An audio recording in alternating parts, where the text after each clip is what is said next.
Welcome to the Business of Apparel podcast.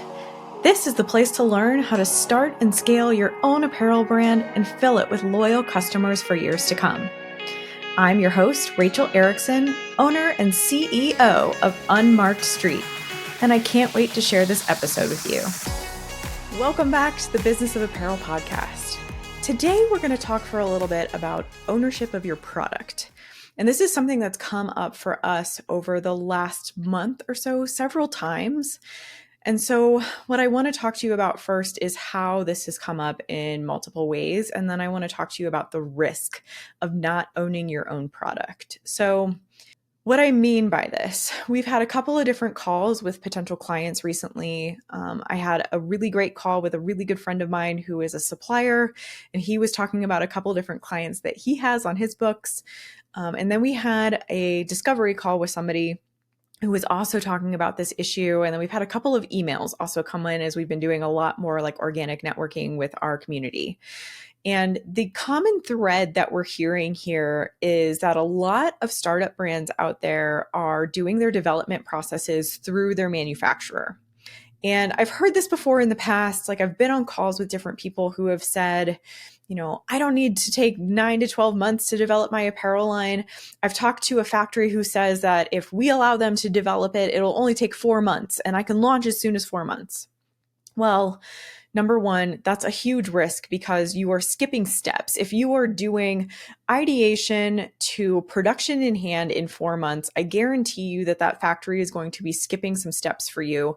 And you are probably not going to get a product that is going to be as high quality as you may want for your brand. Number two, there is a huge risk at having your manufacturer do all of your development for you and not bringing those tasks in-house in some way. And so what we see is many brands feel like they need to tighten in on their budget, which I totally get, right? Like I'm an entrepreneur too. I run a small business. I've only been in business for 3 years. Every single penny that I spend for my brand is scrutinized. And I understand that a lot of brands who are starting out see an opportunity to combine their costing for development and design with manufacturing and production. There is definitely an advantage there when it comes to your bottom line when you're first starting out. However, there's a huge risk on the future of your brand by doing this. And what we end up talking about as a professional or a corporate apparel community is the risk of ever needing to change something about your apparel line or ever needing to change vendors. So throughout my career, I've been working in the apparel industry for over 20 years now. And if you include like working retail, which is interesting because side note, a lot of people, when I say, oh, I work in fashion or I work in the apparel industry, they all go, oh, what store do you work at? Like they think that retail is what I do. And so I guess if you include doing retail, it has been a very long time. I've been working retail since I was 16 years old. As soon as I could drive myself to the mall and work at a retail store, that is what I wanted to do with my time in the summer. Those are my summer jobs. And what we end up talking about at this level is our understanding that there will come a time when you need to be able to diversify your sourcing base. So if you are working with one current manufacturer right now, or you have one vendor, and they are making all of your goods for you, they're doing your design for you, they're doing your tech packs for you, they're updating all of your patterns when you say that something doesn't fit quite right. They own all of that. And if you are not asking them to send you the patterns, send you the tech packs, send you all of the fabric codes, send you the bill of material so that you also have access to and own that information in some way, they have the ability when you decide that you want to diversify, or let's say something happens at your vendor. Let's say their costing goes sky high and you can no longer afford to work with them. Or let's say you get a purchase order where 50% of your items are poor quality, or they forgot to put a zipper in, or they put the wrong zipper in. We had a press client who had shorts delivered to her. When they got into the warehouse, we found out that the zippers that were put in the center front fly of the short were actually meant to be on the pocket, and the zippers put on the pocket were actually meant to be on the center front fly. Now you would think, no big deal, right? They're both zippers. Well, the zipper that was supposed to be on the center front fly was an auto locking zipper so that when you're out walking around, your fly doesn't come down. And the zipper that was supposed to be on the pocket wasn't an auto locking zipper because it was horizontal and it wouldn't do that. So you can imagine when we started shipping out those shorts, what happened to all of the customers. All of their flies kept coming down. It was embarrassing. They wanted to return all of the items. And it came to a point where this was the third different delivery that we had received from this factory that was in poor quality, or they had made a big production mistake for us. And it ended up resulting in a lot of extra refunds, a lot of extra returns, and a lot of extra money that we had to throw into repairs to get the zippers swapped back out. And so we had to make the tough call to leave that vendor. Now, in that scenario, we were lucky enough that we were building our own tech packs. We had our own pattern engineer. She had built the company around having a lot of that work in-house already, which is obviously why I was working with her. I was her developer. I was running all of her fittings. I was owning all of that work within her brand. However, if she had relied on that manufacturer to do all of that work for her, she would have had no way to reproduce her garments in the exact same way with a new manufacturer.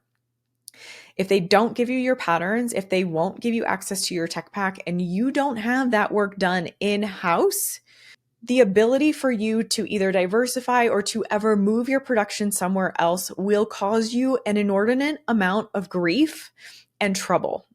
I have done this so many times throughout my career where we have needed to move one product from a vendor to another because of costing, because of timing, because of production issues, you name it, I've seen it. And if we hadn't owned all of those different pieces and it hadn't been done in-house, it would have taken us years to redevelop that style with a new vendor. However, because we owned our own tech pack, we knew all the fabric codes, we knew all the trim codes, we knew all of the measurements of the garments, we knew the exact grade rule that was going to need to be applied to all of the different sizes that we offered. We knew all of the different tech sketch details. We had it all documented. And then we also owned our own patterns. So we had everything done. I mean, I'm ancient, I guess, in the world of apparel these days. So we had everything done in 2D. We weren't doing 3D pattern renderings or anything at the time, but we had our flat pattern as a DXF file in our system. So because of that, we were able to take our production ready tech pack and our production ready pattern that we owned, send it to a new vendor, and it only took us a few months to get it ready to go because everything was already dialed and everything was already owned by us. So if you are out there and you don't have tech packs in your own system, you don't have access to your own patterns, you don't have access to the information of what is going into your own garments, you run a huge risk of not actually owning the information of your own brand. And this might not be a problem for you today, but it could absolutely be a huge problem for you tomorrow or down the line in the future. So I really encourage you to find a way to bring a fashion freelancer on board to help you build those tech packs. Now, we at Unmarked Straight make some of the best, most robust, most industry professional grade tech packs that you can find.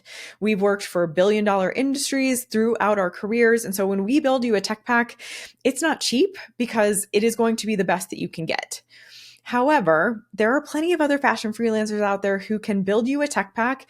It might not be up to like corporate billion-dollar brand standards, but they can still get you the information into your own system at a lower cost if you are on a tight budget still. I really encourage you to at least have a tech pack in your system for every single style that you make. That tech pack needs to include flat sketches. It needs to include a black and white base flat sketch. It needs to include detail sketches where you call out all of the different construction that you want on that garment. You need to include a bill of materials.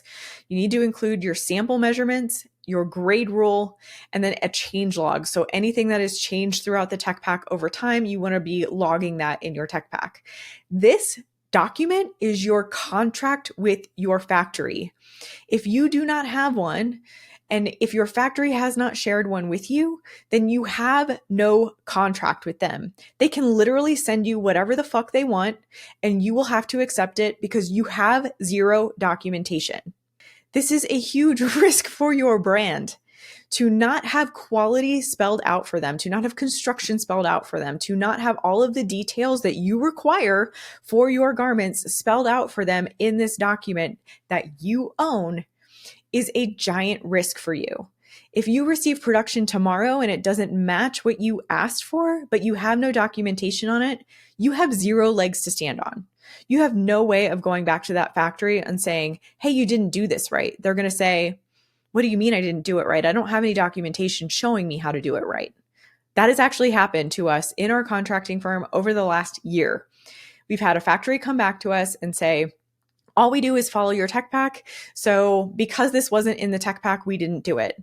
Now, luckily for us, they were looking at the wrong tech pack. And so we were able to argue that, and we were able to get payment back on the mistakes that they made on our production. But that is something that factories will absolutely pull out of their back pocket if you don't have that documentation with them. Your patterns are exactly the same way. If you don't own your patterns, or you work with a factory who won't give you your patterns or give you a copy of your patterns, that is a red flag. Your pattern indicates your fit.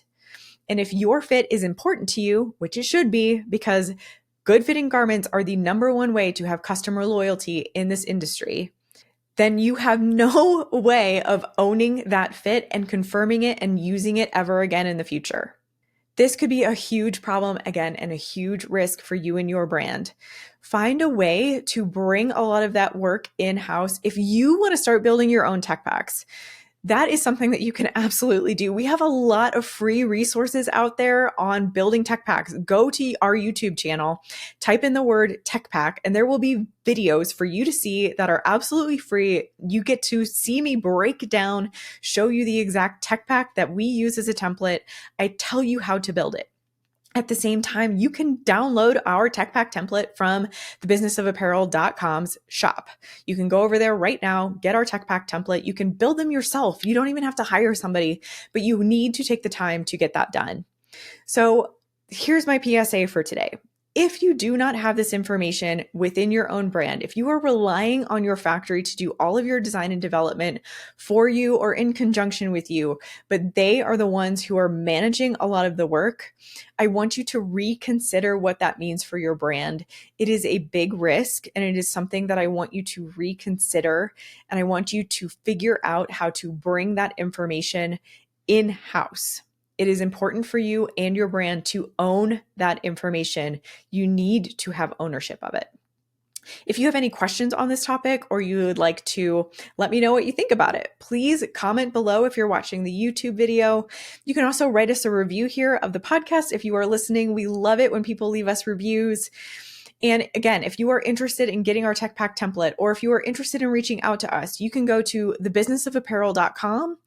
And if you're interested in hiring us for our services, build those tech packs for you, make sure that your factory is staying in line, communicate with them on your behalf, you can go to unmarkstreet.com/apply, set up a totally free call with us right now, and we will get to know you, your brand, and figure out how we can help you best. So head over there today. We really look forward to hearing from you, really look forward to meeting you, and wishing you the best of luck with taking back ownership of some of those most important details. Talk to you soon, and see you next week. Thank you so much for listening to the Business of Apparel podcast. I would so appreciate hearing your thoughts on the show. And if you know someone who could benefit from it, please share it with them.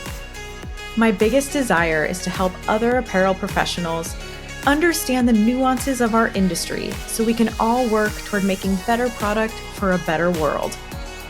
If you would like to connect further, I'd love to invite you to send me a message through my website, thebusinessofapparel.com, where I do weekly trainings through my YouTube video channel, a weekly newsletter, blog articles, and so many more resources to help you start and scale a profitable apparel brand.